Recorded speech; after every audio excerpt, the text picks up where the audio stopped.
नमस्कार दोस्तों, राधे राधे। 17 तारीख को एकादशी भी है और साथ ही साथ विश्वकर्मा पूजा का भी दिन मनाया जाता है। और आइए जानते हैं विश्वकर्मा पूजा के महत्व के बारे में, उसकी कथा के बारे में, उसके बारे में जो विशेष जानकारी जो आप लोगों को नहीं है वो विशेष जानकारी मैं देने आई हूँ। तो आइए, और जो लोग चैनल पे नए हैं प्लीज़ चैनल को लाइक सब्सक्राइब ज़रूर कर लीजिएगा। हिंदू पंचांग के अनुसार अश्विन मास की कृष्ण पक्ष की चतुर्दशी तिथि को भगवान विश्वकर्मा का जन्म हुआ था। इस दिन कंपनी, फैक्ट्री और घर में रखे औजारों की विशेष पूजा की जाती है। विश्वकर्मा पूजा के दिन भगवान विश्वकर्मा का जन्म हुआ था। भगवान विश्वकर्मा को दुनिया का पहला इंजीनियर कहा जाता है। विश्वकर्मा भगवान, जैसे यहाँ पे अभी डॉक्टर इंजीनियर आए हैं, उनसे भी सुपीरियर कहा जा सकता है। उनके भी ऊपर वो कब से बैठे हुए हैं। तो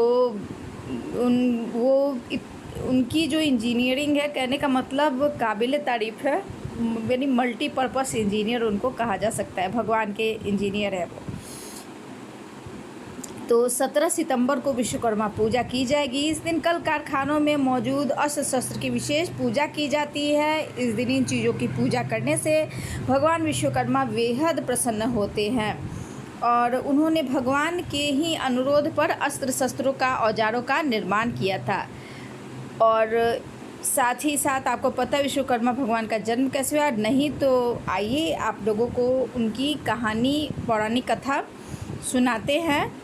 जब सृष्टि का निर्माण हो रहा था तो वहाँ सर्वप्रथम भगवान नारायण यानी साक्षात भगवान विष्णु सागर के शेष शैया पर प्रकट हुए।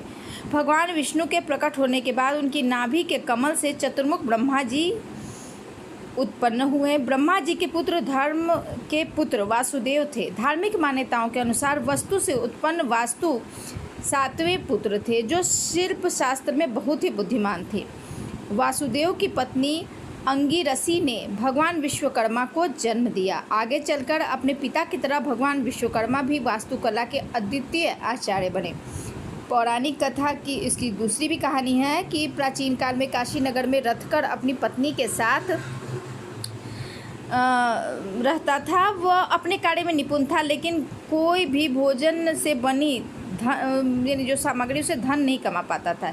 इस वजह से बहुत परेशान का सामना करना पड़ा। इतना ही नहीं, उसकी पत्नी पुत्र ना होने की वजह से भी काफ़ी दुखी रहती थी। दोनों अक्सर पति पत्नी पुत्र की प्राप्ति के लिए साधु के पास जाते थे, लेकिन जब उनकी इच्छा पूरी नहीं हुई, एक दिन पड़ोस के ब्राह्मण रथकार ने बताया कि तुम दोनों को भगवान विश्वकर्मा की पूजा करो, तुम्हारी इच्छा अवश्य पूरी होगी। अमावस्या तिथि को व्रत कर भगवान विश्वकर्मा का महत्व सुने। अपने पड़ोसी के ऐसा कहने पर पहले अमावस्या की रथकर ने अपनी पत्नी के साथ भगवान विश्वकर्मा की पूजा पूरी श्रद्धा से की। भगवान विश्वकर्मा के आशीर्वाद से उसे एक बेहद सुंदर पुत्र की प्राप्ति हुई। इसके बाद दोनों का जीवन काफ़ी सुखद व्यतीत होने लगा।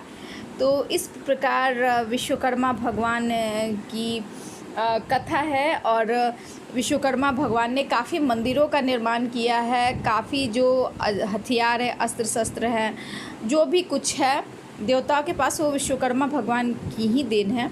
तो जो भी कुछ है, तो इनकी पूजा इस दिन कल कारखाने, फैक्ट्री, सभी जगह इनकी विशेषकर पूजा की जाती है। अगर ये छोटा सा वीडियो, छोटी सी जानकारी आपको अच्छी लगे तो चैनल को लाइक और सब्सक्राइब जरूर कीजिएगा। बेल आइकन को प्रेस कीजिएगा अगले नोटिफिकेशन के